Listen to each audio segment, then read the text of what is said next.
ulama, pejabat, orang tua, semuanya dimintai pertanggungjawaban oleh Allah Subhanahu wa taala. Pertama, Allah bertanya kepada para ulama. Pertama, Allah bertanya kepada para kiai, para ustadz, para habaib, dikumpulkan satu persatu, ditanya oleh Allah Subhanahu wa taala. Wahai para ustadz, wahai para kiai, wahai para habaib, sudahkah kalian menghidupkan Islam? Sudahkah kalian menghidupkan dakwah? Sudahkah kalian menghidupkan agama? Sudahkah kalian ikhlas? Sudahkah kalian insaf? Sudahkah kalian jadikan aku sebagai tujuan kalian? Atau sebaliknya, kalian bukan menghidupkan Islam, tapi kalian cari hidup dalam Islam. Kalian bukan menghidupkan dakwah, kalian cari hidup dalam dakwah. Kalian bukan menghidupkan agama, kalian cari hidup dalam agama. Dakwah, agama, Islam kalian jadikan sebagai untuk memuaskan isi perut kalian, untuk memuaskan hawa nafsu syaitan kalian, kata Allah Subhanahu wa taala. Ditunjuk, oh kata Allah, ini nih ustadznya Ahok nih, ini nih kiai yang dulu dukung Ahok nih, ini nih kiai-kiai yang jadi anjing-anjingnya pejabat ini kiai-kiai yang berdiri depan pintu surga, berdiri depan pintu penguasa dengan harapan sebagian daripada harta mereka, sehingga yang halal mereka bilang haram, yang haram engkau bilang halal, yang hak engkau bilang batil, yang batil engkau bilang hak. Kata Allah, kamu kera-kera bersorban, kamu ustadz jahanam, kamu kiai bangsat, kata Allah Subhanahu wa taala. Oh, ini nih kiai ngaku NU tapi bela Ahok nih, kata Allah. NU yang lurus nggak bakal pilih Ahok, saudara-saudara. NU yang lurus tidak bakal bela Ahok.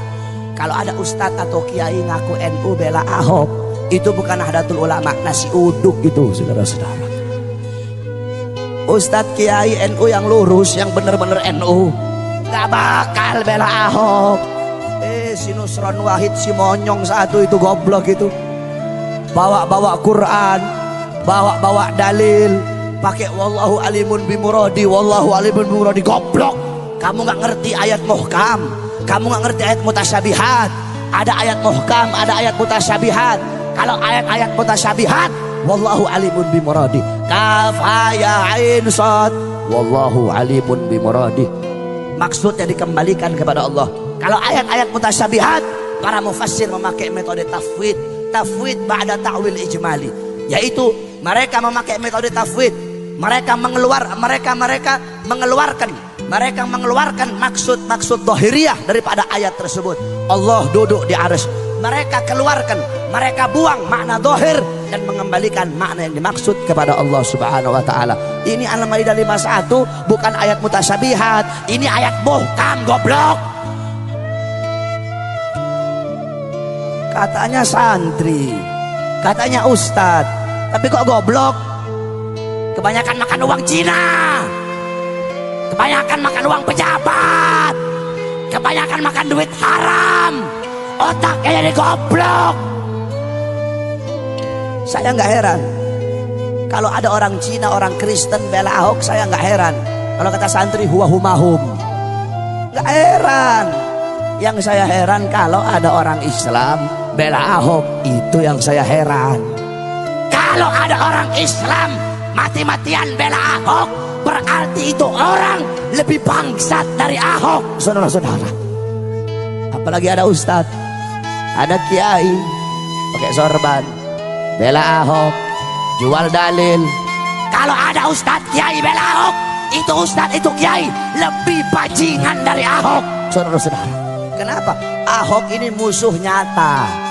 Nah, ini kera-kera bersorban ini yang ngebela Ahok, ini musuh-musuh dalam selimut ini, saudara-saudara. Kamu tahu,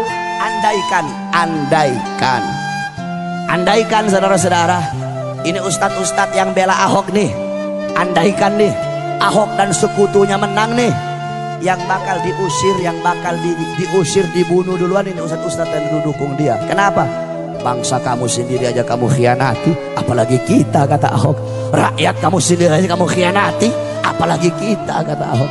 Makanya tobat kalian, ustadz-ustadz gara-gara bersorban dukung Ahok, tobat kamu. tobat. Kenapa kamu takut gak makan? Kalau nggak dukung Ahok takut nggak dapat makan. Iya. Pakai cium tangan lagi sama pejabat itu Ustaz. Cium tangan sama Mak Banteng. Tahu Mak Banteng? Tahu? Ibu tahu? Siapa? Gak usah takut, siapa? Megawati. Apain takut-takut? Gak usah takut-takut. Pejabat-pejabat pusat sekarang itu kebanyakan saking bela mati-matian si Ahok, sampai para ustadz, para kiai, para habaib dikriminalisasi. Habib Rizik mau dimasukkan penjara. Para ustadz, para kiai, para habaib mau dibungkam mulutnya masing-masing, diancam, difitnah, dicaci maki. Disangkanya kami para habaib takut kali. Hei pejabat, hei aparat, kami para habaib, kami bukan pecundang, kami bukan penakut. Kami tidak akan pernah mundur walaupun satu langkah. Di dalam tubuhnya kami mengalir darah keberanian. Dalam tubuh kami mengalir darah-darah pejuang. Kami punya kakek-kakek udah biasa dibunuh. Kakek-kakek kami biasa dicaci maki. Kakek-kakek kami biasa dipenjara. Kami punya kakek Sayyidina Ali bin Abi Thalib difitnah, dicaci maki di mimbar-mimbar sampai beliau dibunuh. Beliau dibunuh. Kenapa beliau dibunuh? Beliau dibunuh karena beliau dengan lantang menyuarakan kebenaran melawan para pejabat-pejabat yang zalim. Saudara-saudara, kami punya datuk Sayyidina Hasan bin Ali. Beliau wafat diracun. Diracun. Kenapa beliau mati diracun? Beliau mati diracun, beliau dibunuh karena beliau dengan lantang menyuarakan kebenaran melawan para pemerintah-pemerintah yang zalim. Kami punya kakek Sayyidina Husain bin Ali, Husain bin Fatimah binti Rasulullah. Beliau wafat dibunuh, dipenggal kepalanya, saudara-saudara. Terpisah kepala dengan jasadnya. Kenapa beliau dibunuh? Beliau dibunuh karena beliau dengan lantang menyuarakan kebenaran melawan para pemerintah yang zalim. Darah-darah beliau mengalir di dalam tubuhnya kami para habaib. Maka kami akan tetap tegak berdiri menantang segala macam kezaliman. Kami tidak akan tunduk. Kami tidak akan tunduk kepada maksiat, tidak akan tunduk kepada mungkarat, tidak akan tunduk kepada dolalat, tidak akan tunduk kepada sayyiat, tidak akan tunduk kepada mukhalafat. Semakin kalian bungkam mulut kami, semakin kalian bungkam mulut kami akan semakin meneriakkan kebenaran, saudara-saudara. Jikalau kalian maju satu langkah untuk melawan para ulama kami, maju satu langkah untuk melawan para kiai kami, maju satu langkah untuk melawan para habaib kami, maka kami umat Islam, kami para santri maju 1000 langkah untuk melawan kalian.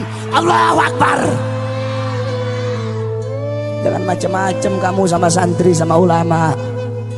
Indonesia, tanah Indonesia telah dicuci dengan darah para ulama, dicuci dengan darah para santri, dicuci dengan darah para pahlawan. Kalian duduk petentang-petenteng, ngambil manisnya doang, pakai sok-sokan lagi memusuhin para ulama. Jangan sombong sama pangkat kamu. Jokowi, jangan sombong sama pangkat. Megawati, jangan sombong sama pangkat.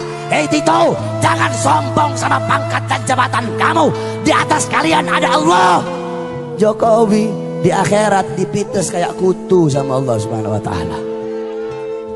Jangan pangkat sama jabatan, tahta dan kekuasaan. Jadilah kalian pejabat-pejabat yang baik. Tanah Indonesia telah dicuci dengan darah para ulama, darah para syuhada.